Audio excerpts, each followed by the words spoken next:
Only the foolish humans would dare try to rescue the alien insectoid queen, thought Space Marine Edward Sullivan, as he strode into the Tak-Tak Palace with his scarred hands gripping his blaster rifle. The grizzled veteran had just answered an urgent distress call from the proud, militaristic aliens who had never before stooped to request human aid.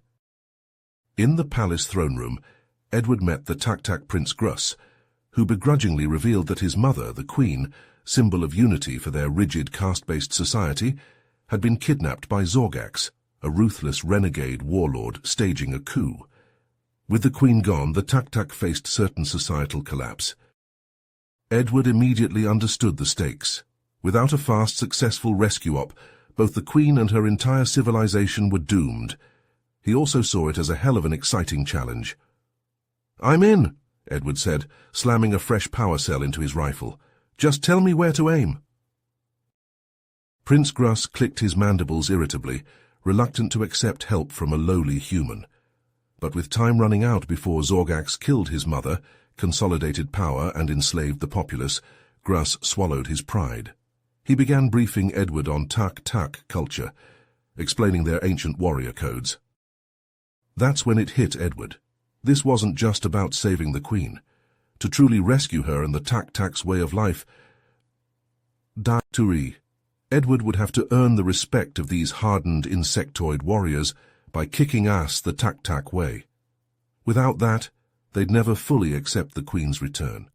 The real mission had just gotten twice as hard, and 10 times as fun for a wild man like Edward. Edward and Gruss infiltrated Zorgax's fortress through a network of sewer tunnels that ran beneath the compound.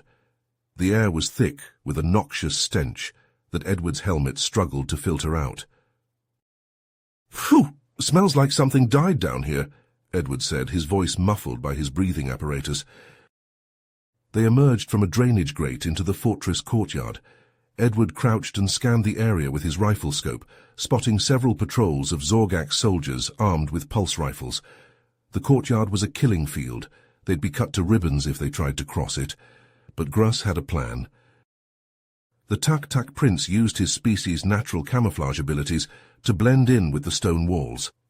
He skittered up the sheer surface, positioning himself above a guard post. With a precise strike, Gruss disabled the guards and swiped their access cards. He tossed one down to Edward. "Nice moves," Edward said, snatching the card from the air. "I can get us through the security doors with this." They made their way deeper into the fortress, dodging patrols and using Gruss's knowledge of Tak-Tak technology to bypass locked doors. But as they turned a corner, they found themselves face to face with a squad of Zorgax elites. Edward dove for cover, barely avoiding a hail of plasma bolts. He blind-fired around the corner with his rifle, forcing the soldiers to take cover. Meanwhile, Gruss scuttled along the ceiling, dropping down behind the enemy squad. The Tak-Tak Prince made short work of the soldiers with his razor-sharp claws. "Could have left some for me," Edward grumbled, stepping over the mangled corpses.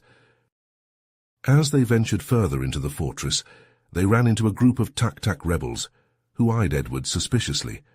One of them raised her plasma rifle at the human. Gruss held up a claw. "He is here to help rescue the Queen. His bravery and skills are beyond question." The rebel leader hesitated, then lowered her weapon. "Very well, we will assist you." She turned to her fellow rebels. "Create a diversion. Draw Zorgax's forces away from the Queen's cell." Explosions soon rocked the fortress as the rebels launched their attack. Taking advantage of the chaos, Edward and Gruss sprinted towards the Queen's location. They blasted through the final security door, and there she was. The Queen was suspended in a stasis field, unconscious but alive. "Insects," a deep voice bellowed. Zorgax emerged from the shadows, flanked by his most elite warriors. The renegade warlord was a towering figure, his exoskeleton covered in scars from countless battles. "You dare to defy me!" "We're taking the Queen," Edward declared, aiming his rifle at Zorgax. "This ends now." Zorgax laughed, a rasping sound like claws on metal. "Foolish human, you have no place in this conflict." With a roar, Zorgax charged at Edward, his energy blade crackling. Edward rolled aside and fired, his shots pinging off Zorgax's armor. The warlord was fast for his size, closing the distance quickly. Edward switched to his vibroblade, parrying Zorgax's strikes. As they dueled, Gruss battled Zorgax's guards, his natural agility allowing him to dodge their attacks. Inspired by Edward's bravery, Gruss fought with renewed determination, slashing with his claws and stabbing with his tail. Edward ducked under a swing from Zorgax and kicked the warlord's legs out from under him. Zorgax crashed to the floor, his energy blade skittering away. Edward leveled his rifle at the fallen warlord's head. Just then alarms blared throughout the fortress. Zorgax's reinforcements had arrived, drawn by the rebel attack. Plasma bolts filled the air as more soldiers poured into the room. "Edward, we must fall back," Gruss shouted over the chaos. Cursing, Edward fired a few shots at Zorgax to keep him down, then sprinted for the exit, Gruss close behind. They sealed the door and hastily erected a barricade, buying themselves a brief respite. "So there's too many of them," Gruss said, his exoskeleton heaving with exertion. "We'll never get the Queen out now." Edward and Gruss huddled with the Tuk-Tak rebels, discussing their options. The Queen's life was on the line, and they needed a new plan, fast. "Zorgax is going to execute the Queen publicly, in the Grand Arena," one of the rebels said, her mandibles clicking urgently. "He wants to make a spectacle of it, to show his power." Edward's eyes narrowed. "Then that's where we'll hit him. He won't expect an attack in front of the whole city." The rebels buzzed with excitement, eager to strike back at their oppressor. Edward and Gruss worked with them to hash out the details, assigning teams to target key infrastructure and sow discord in the streets. When the day of the execution arrived, Edward and Gruss donned the armor of Zorgax's elite guard, blending in with the warlord's most trusted soldiers. They marched into the arena, taking up positions near the Queen, who was bound in energy shackles. Zorgax stood on a raised platform, his voice booming across the arena. "Behold the fate of those who defy me." He gestured to the Queen, who glared defiantly back. Just then, explosions rocked the city, followed by the sound of blaster fire and screams. The arena plunged into darkness as the power grid failed, throwing the crowd into a panic. Edward leaped into action, his rifle spitting plasma bolts as he cut down the Queen's guards. Gruss was right behind him, his claws making short work of the chains that held his mother. As the Queen rose to her feet, Gruss ripped off his helmet and turned to the crowd. "People of Tuk-Tak, Zorgax has lied to you, oppressed you, and now he seeks to murder your rightful ruler." The Tuk-Tak citizens, already riled up by the rebel attacks, surged forward, overwhelming Zorgax's soldiers. They tore at the elite guard with their bare claws, their rage and frustration boiling over. Edward, Gruss, and the Queen fought their way through the chaos, the human's vibroblade humming as it sliced through armor and exoskeleton. Gruss and his mother moved with the deadly grace of true Tuk-Tak warriors, their strikes precise and lethal. Edward ducked as a pulse grenade detonated nearby, showering him with bits of rubble. "We need to get the Queen to safety," he shouted over the din of battle. Gruss nodded, his mandibles tight with determination. They carved a path through the melee, the Queen's presence inspiring the rebels to fight even harder. At last they reached the city limits, where a group of rebels had secured a transport. But as they prepared to board, a cold voice cut through the air. "Leaving so soon?" Zorgax emerged from the smoke, his elite guard forming a wall behind him. "You may have escaped the arena, but you will not leave this planet alive." The warlord's eyes blazed with fury as he leveled his pulse rifle at the Queen. "I will have order one way or another." Zorgax's mandibles twisted in a cruel smile. "With pleasure, human." He barked an order, and his soldiers surged forward, their weapons spitting fire. Edward, Gruss, and the Queen raced across the barren wasteland, Zorgax's forces hot on their heels. Plasma bolts sizzled past them, scorching the earth. Edward returned fire, his rifle bucking in his hands as he picked off pursuers one by one. They sought shelter in a labyrinth of caves, the hidden base of Tuk-Tak rebels. Inside, a war council gathered. Rebel leaders clicked and buzzed, debating tactics. The Queen silenced the room. "Zorgax's tyranny threatens our very way of life," she said, her voice strong and clear. "We must rally the clans against him." Grus nodded. "United we can defeat Zorgax, divided we fall." "I'll go," Edward volunteered. "I can speak to the clans, convince them to join us." The Queen and Grus exchanged a look of respect. A human risking his life for their cause, unheard of. "Very well, but be careful. Many clans are resistant to change," Grus warned. As Edward prepared for his mission, Grus and the Queen fortified the caves. They stockpiled weapons, drilled recruits in advanced combat techniques. The base hummed with activity.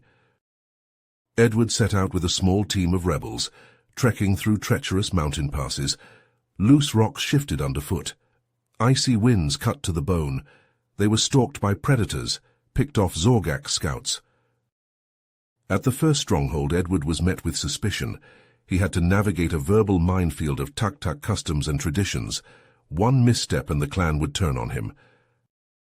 He spoke of Zorgax's cruelty, his disdain for their ancient ways. Slowly, the clan leader's hostility faded. "Perhaps it is time for change," the old warrior said. One by one, Edward won over the clans.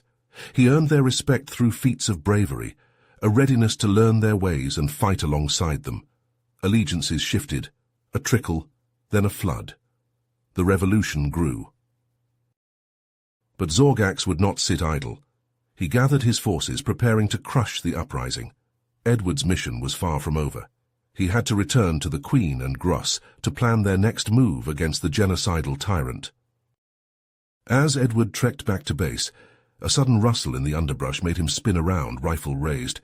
A massive insectoid shape lunged from the shadows, all claws and mandibles and fury. As the insectoid creature crashed into Edward, they tumbled down a rocky slope in a tangle of limbs and claws and armor. Edward grappled with the beast, his rifle knocked from his hands. It snapped at his face with dripping mandibles, putrid breath hot on his skin. Edward drew his vibroblade and plunged it into the creature's thorax. It shrieked and convulsed, acidic blood sizzling on Edward's armor before it fell still. Edward rose, catching his breath, and retrieved his rifle. He needed to get back to base fast. He arrived to find the hidden stronghold in chaos. Alarms blared. Soldiers scrambled to defensive positions. Plasma artillery pounded the mountain, shaking the caverns. Edward raced to the command center. "What's going on?" he demanded. Grus looked up from a tactical display, his compound eyes grave. "Zorgax, he's launched a full-scale assault, but something's different. His weapons, they're more advanced, more powerful." The Queen frowned. He's never had this level of technology before. Another bombardment rocked the base, showering them with dust and pebbles. Edward's mind raced. Zorgax with advanced weapons was a nightmare scenario. They had to act. Grus nodded. "Agreed, I'll assemble our best warriors." They burst from the caves like hornets from a kicked nest, Edward and Grus at the vanguard. Rebel forces clashed with Zorgax's armies across the jagged landscape. Edward ducked and wove through the chaos of battle, his rifle bucking as he picked off enemies. But something caught his eye. The weapons Zorgax's soldiers carried, they weren't just advanced, they were human. Edward knew that design, that technology. His blood ran cold. Zorgax had a human supplier. Grus dispatched a foe and turned, mandibles tight with anger. "We must cut off his supply. Destroy the weapons before it's too late." Edward rallied a strike team, the Queen and Grus holding the line. They slipped away from the main battle, moving swift and silent. Edward led them to Zorgax's supply depot, a fortified compound bristling with guards.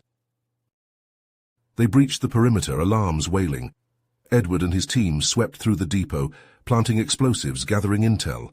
They found shipping manifests, transaction logs, all bearing a familiar human name, Silas Cade, a notorious arms dealer, one Edward had tangled with before. But they'd lingered too long. Enemy forces swarmed the depot, pulse rifles humming. Edward and his team fought their way out, dodging streams of plasma fire, the breath of death hot on their necks. Edward hurled a grenade, buying precious seconds. They fled the compound as the explosives detonated, a blossom of fire and shrapnel erasing Zorgax's armory. Edward led a frantic chase through twisting canyons, using every trick he knew to evade their pursuers. They didn't stop running until they'd left the depot's smoking ruin far behind. Back at the rebel stronghold, the tide was turning.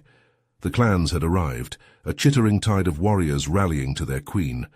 Gruss and the queen led the charge, pushing Zorgax's armies back. The battle raged fierce and bloody, no quarter asked or given. Edward and his strike team joined the fray, exhausted but determined. With Zorgax's technological edge gone, the rebels pressed their advantage. They advanced on the warlord's citadel, a bastion of black stone and bristling cannons. The fighting grew desperate, Zorgax's elite guard throwing themselves at the rebels with reckless abandon. But the rebels would not be denied.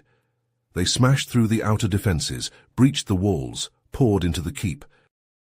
And there in the heart of his crumbling fortress, they finally cornered Zorgax. The warlord stood defiant, weapons in each clawed fist, his carapace scarred and scorched. Edward, Gruss, and the Queen stepped forward, ready to end his reign of terror. But Zorgax only laughed, a rasping, hollow sound. His eyes glinted with madness and malice. He tapped a button on his gauntlet. Across the planet, hidden mines erupted, belching clouds of toxic gas. The rebel armies, caught in the open, began to choke and convulse. "Did you really think I wouldn't have a contingency?" Zorgax sneered. "I'll burn this world before I let you have it." As the realization of Zorgax's final gambit sank in, Edward, Gruss, and the Queen steeled themselves for a desperate final confrontation, the fate of an entire species hanging in the balance. As the rebel forces clashed with Zorgax's armies outside the crumbling citadel, Edward's comlink crackled to life. A desperate voice broke through the static. "Edward, do you read me? This is Janus, your contact. I have critical intel on Zorgax's weapons supplier." Edward ducked behind a shattered wall as plasma bolts sizzled overhead. "I read you, Janus. What have you got?" "The arms dealer is Axel Reiner, a mercenary scumbag. He's been using this war as a testing ground for illegal human tech. You need to stop him now. He's meeting with Zorgax's lieutenants at an abandoned industrial complex to discuss their next move." Edward's grip tightened on his rifle. Reiner. The name was infamous in certain circles, a byword for greed and callousness. If he was involved, this conflict had just become even deadlier. He turned to Gruss and the Queen, who were coordinating the rebel forces. "I have to go. Reiner's the key to cutting off Zorgax's advanced weapons. If I can take him down, it'll even the odds." Gruss nodded grimly. "We'll hold the line here, but be careful, Edward. Reiner is as dangerous as they come." Edward clapped a hand on Gruss's armored shoulder. "I'll be back. Keep fighting no matter what." With that, Edward slipped away from the battle, commandeering a battered hovercycle from a fallen Zorgax soldier. He gunned the engine and sped off into the wasteland, the industrial complex a dark smudge on the horizon. He ditched the bike a click out from the complex, proceeding on foot to avoid detection. The complex loomed before him, a skeletal tangle of rusting pipes and decaying concrete. Edward slipped inside through a shattered window, rifle at the ready. The complex was a maze of shadowy corridors and cavernous chambers, the air thick with the stench of chemicals and decay. Edward moved silently, his footsteps swallowed by the drone of distant machinery. He rounded a corner and found himself face to face with a pair of heavily armed guards. Before they could react, Edward was on them, his vibroblade humming. 2 quick slashes, and they crumpled, throats opened in sprays of dark blood. Edward pressed on, following the sound of voices echoing from the heart of the complex. He emerged onto a rusted gantry, overlooking a vast central chamber. Below, Axel Reiner stood surrounded by Zorgax's insectoid lieutenants, deep in discussion. Reiner was a hard-faced man, all angles and edges, his eyes cold and calculating. He gestured to a holographic display of Zorgax's forces, outlining some strategy. Edward couldn't make out the words, but the tone was clear. Reiner was in control here. Edward raised his rifle, sighting down the scope. One shot, clean and quick, and this would all be over. His finger tightened on the trigger. A burst of plasma seared past his head, forcing him to duck. Reiner's bodyguards had spotted him, opening fire from the shadows. Edward cursed and returned fire, the gantry shuddering under him as bolts struck the metal. Reiner and the lieutenant scattered, vanishing into the bowels of the complex. Edward leapt from the gantry, hitting the ground hard and rolling to cover behind a crumbling pillar.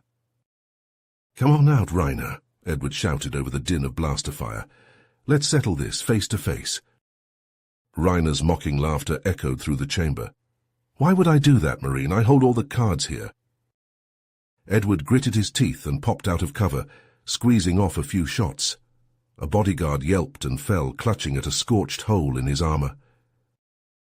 "You're just a pawn, Reiner," Edward yelled, ducking back as return fire stitched the pillar. "Zorgax will betray you the second you're no longer useful." "Oh, I know that," Reiner called back. "That's why I'm playing both sides. Zorgax gets his weapons, the rebels get just enough to keep fighting, and I get rich, and when they've bled each other dry, I'll be there to pick the carcass clean." Disgust twisted in Edward's gut. He'd known men like Reiner before, men who saw war as just another business opportunity. They had to be stopped, no matter the cost. He holstered his rifle and drew his vibroblade, the razor edge humming. "Let's end this, Reiner. No more games, no more hiding. You and me." For a long moment there was silence, then a dark chuckle. "As you wish, Marine." Reiner emerged from the shadows, a long knife in his hand. His bodyguards kept their weapons trained on Edward, ready to gun him down at a word. The two men circled each other, blades gleaming in the dim light. Reiner lunged first, his knife flashing. Edward parried, metal clashing on metal. They traded blows, dancing a deadly waltz across the debris-strewn floor. Reiner was fast, faster than Edward expected. His blade nicked Edward's arm, drawing blood. Edward gritted his teeth and pressed the attack, hammering at Reiner's defenses. Their blades locked, faces inches apart. "You can't win, Marine," Reiner hissed. "I've been playing this game longer than you've been alive." "Maybe," Edward grunted, "but I'm a quick study." He twisted his blade, disarming Reiner in a shower of sparks. Before the mercenary could react, Edward was on him, slamming a fist into his jaw. Reiner reeled back, spitting blood. Edward pressed his advantage, raining blows on Reiner. The mercenary fought back desperately, but he was outmatched.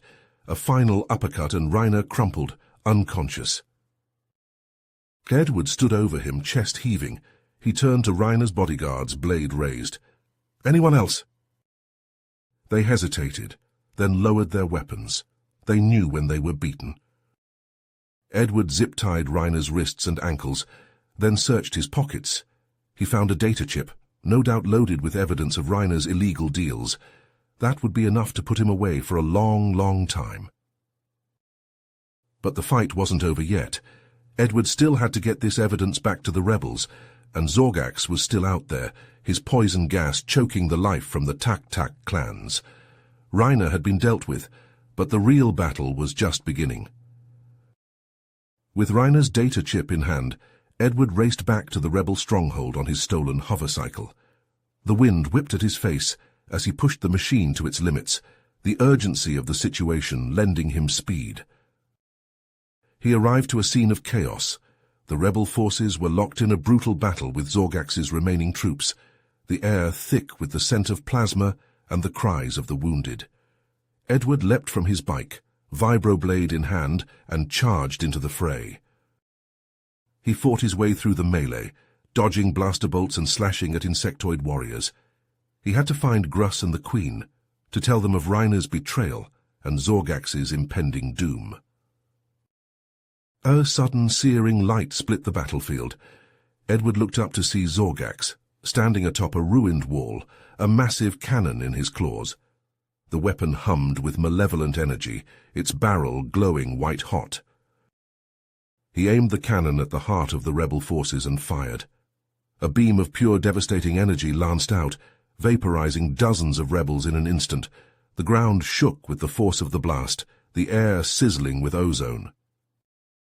"It's Reiner's weapon," Edward shouted over the ringing in his ears. "We have to destroy it." Gruss, blood-streaked but unbroken, nodded grimly. "I'll distract him. You sabotage that cannon." Zorgax bellowed in rage, the cannon swinging around to target Gruss.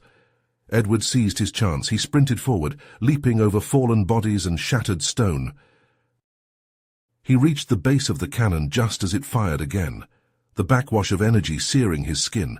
Gritting his teeth against the pain, Edward pried open a maintenance panel, revealing a tangle of wires and pulsing conduits. He worked feverishly, his fingers flying over the unfamiliar tech. He had to find the power source to overload it somehow. Sparks flew as he tore at the innards of the machine, the cannon shuddering and bucking above him. There, a glowing, pulsing orb, the heart of the cannon. Edward ripped it free, the device growing hot in his hands. He hurled it away, the orb detonating in a blinding flash.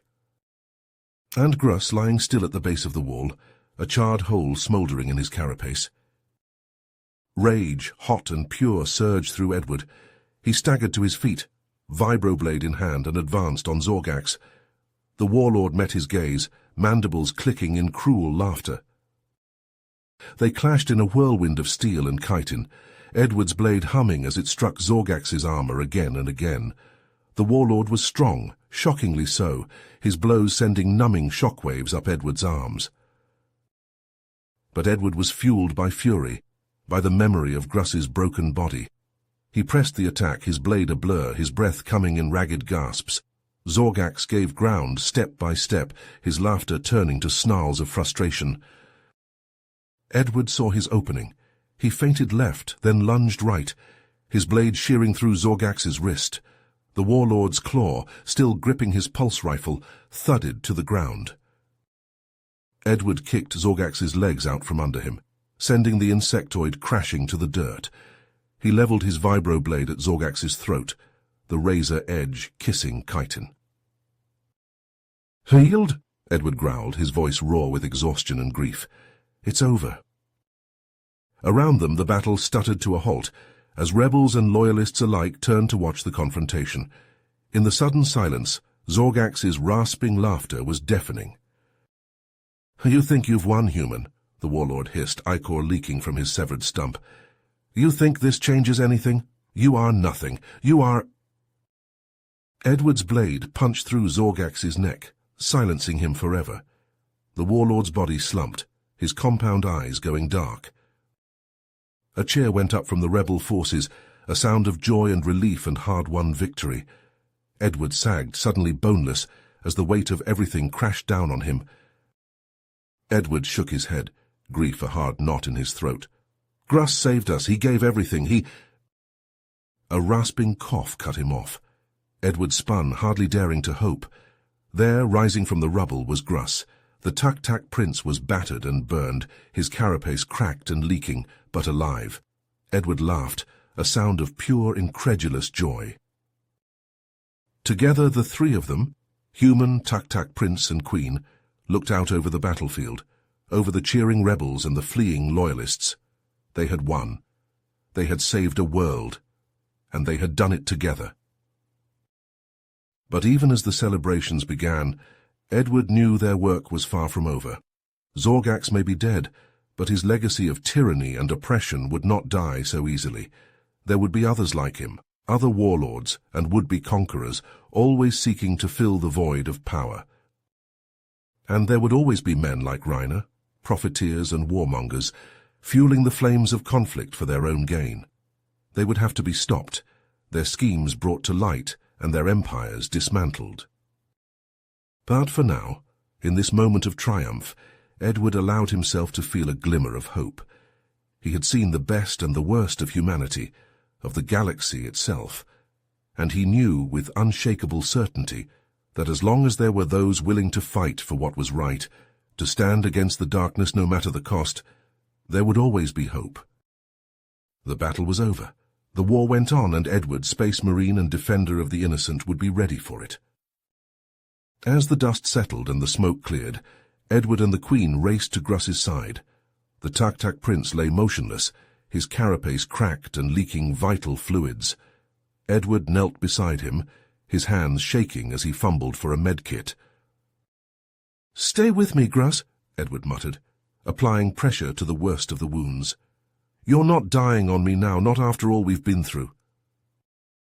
The Queen, her own armor battered and scorched, crouched nearby, her compound eyes wide with fear. "He needs more than field dressings," she said, her voice tight. "His injuries are too severe for our medicine." Edward looked up, his face grim. "Then I'll take him to a human facility. We have advanced medical technology, maybe enough to save him." The Queen hesitated, her mandibles twitching. "But the risk, Ethan, if your people discover what you've done—" The journey was harrowing. The shuttle dodging patrols of Zorgak's loyalists and navigating treacherous asteroid fields. Edward never left Gruss's side, monitoring his vital signs and whispering encouragement. When they finally reached the outpost, Edward was confronted by a wall of armed guards, their weapons trained on the unfamiliar craft. Edward emerged with his hands raised, his voice hoarse with desperation. "Please, I need your help. My friend, he's dying. He needs surgery, medicine, anything you can give him." The guards exchanged uneasy glances, but a medical team rushed forward, drawn by the urgency in Edward's voice. They loaded Gruss onto a stretcher, rushing him to the outpost's medical bay. As Gruss disappeared behind sterile white doors, Edward was confronted by a stern-faced officer, his uniform crisp and his gaze hard. "Private Sullivan, you have a lot of explaining to do. Unauthorized use of military vessel transporting an alien life form. Do you have any idea the trouble you're in?" Edward straightened, meeting the officer's gaze unflinchingly. "Sir, I did what I had to do. Gruss, the Tak-Tak, they're not our enemies. They're brave, honorable people, and they need our help." The officer snorted. "And why should we help them? What do we owe a bunch of bugs?" Edward's jaw tightened. "Because it's the right thing to do. Because we have a chance here, a chance to forge a new alliance, to learn from each other. The Tak-Tak have faced the same threats we have, the same dangers. We're stronger together than apart." The officer looked unconvinced, but before he could respond, a medic emerged from the surgery, her face drawn and tired. Edward nodded, his shoulders slumping with exhaustion. He made his way to Gruss's bedside, sinking into a chair beside the wounded warrior. Gruss lay still, his carapace patched and mended, his breathing steady. "You did it, buddy," Edward murmured. "You made it, and I promise I'm not going anywhere. I'll be right here every step of the way. We're in this together, you and me. Until the end." Days turned into weeks as Gruss slowly recovered, his strength returning bit by bit. Edward remained by his side, offering encouragement and support, telling stories of Earth and his own adventures. And as Gruss grew stronger, so too did the bond between them, a bond of friendship, of brotherhood, forged in the heat of battle and tempered by the trials they had faced. As Gruss lay recovering in the medical bay, his wounds slowly knitting together under the careful watch of the human doctors, Edward sat by his bedside, his mind whirling with the events of the past few weeks.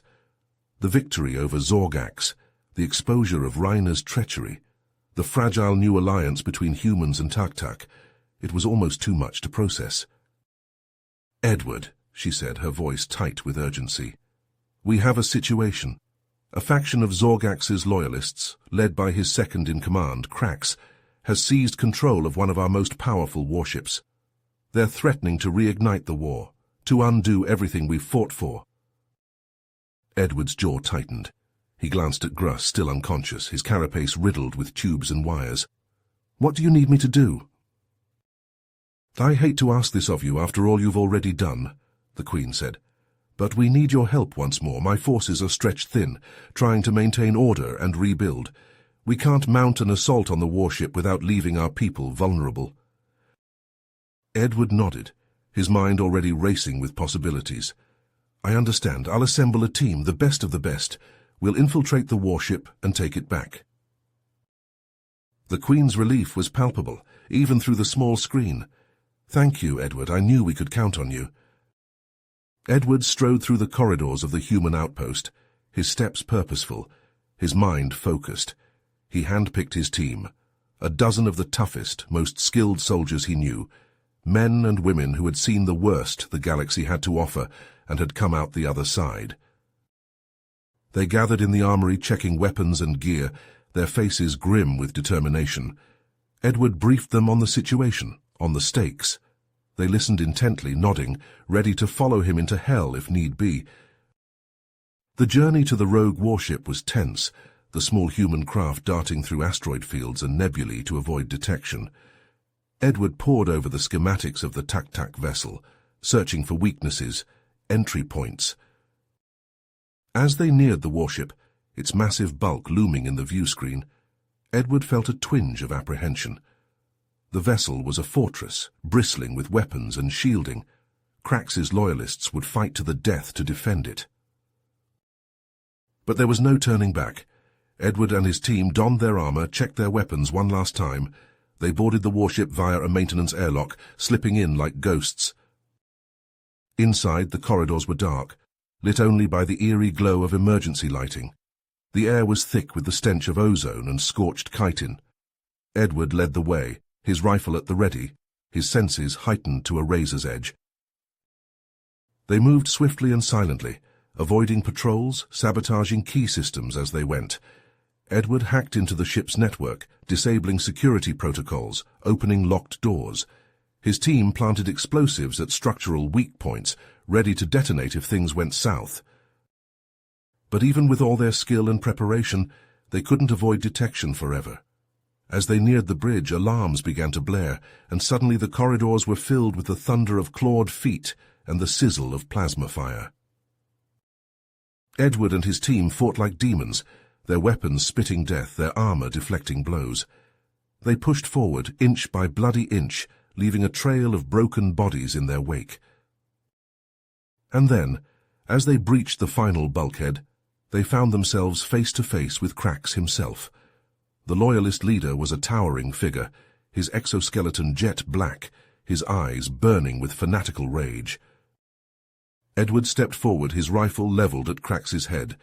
"It's over, Krax. Surrender and your followers will be spared." Krax laughed, a grating, hideous sound. "Surrender? To you? I think not."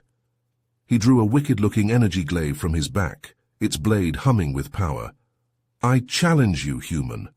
A duel of honor in the tradition of the Tak-Tak. If you have the courage." Edward hesitated, his finger tightening on the trigger. But then he remembered Gruss, remembered the Queen, remembered the bond he had forged with these proud, fierce people. He lowered his rifle, unsheathed his vibroblade. "I accept." His team formed a ring around them, weapons trained on Krax's guards. The two warriors circled each other, blades gleaming in the dim light. Krax attacked first, his glaive a blur of motion, its energy field crackling. Edward parried, the shock of impact numbing his arm. He counterattacked, his blade seeking gaps in Krax's defenses. They traded blows, the air ringing with the clash of metal on chitin. Krax was strong, fast, his technique flawless, but Edward had something else, something the Loyalist leader could never understand. He had heart.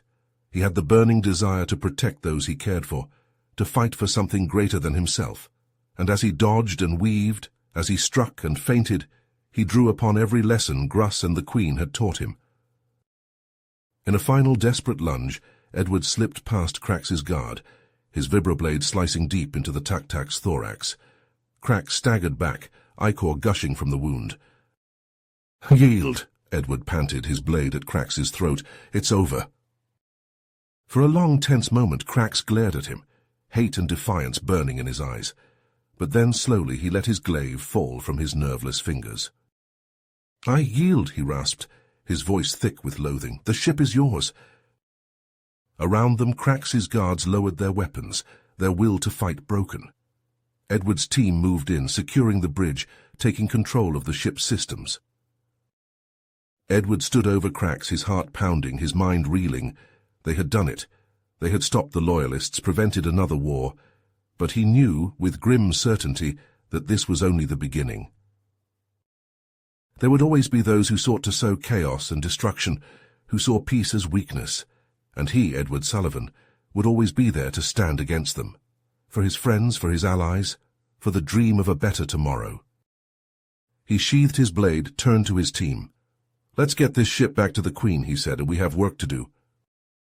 With Crax's warship under control and the Loyalist leader in custody, Edward and his team made the journey back to the Tak-Tak homeworld, their battered ship limping through the void. As they entered the planet's atmosphere, Edward gazed out the viewport at the war-torn landscape below, his heart heavy with the weight of all they had endured. The Queen greeted them personally as they disembarked, her regal bearing tinged with a deep sadness. "Edward," she said, her voice resonating with emotion, "your bravery and that of your team has saved our people from the brink of disaster. We are forever in your debt."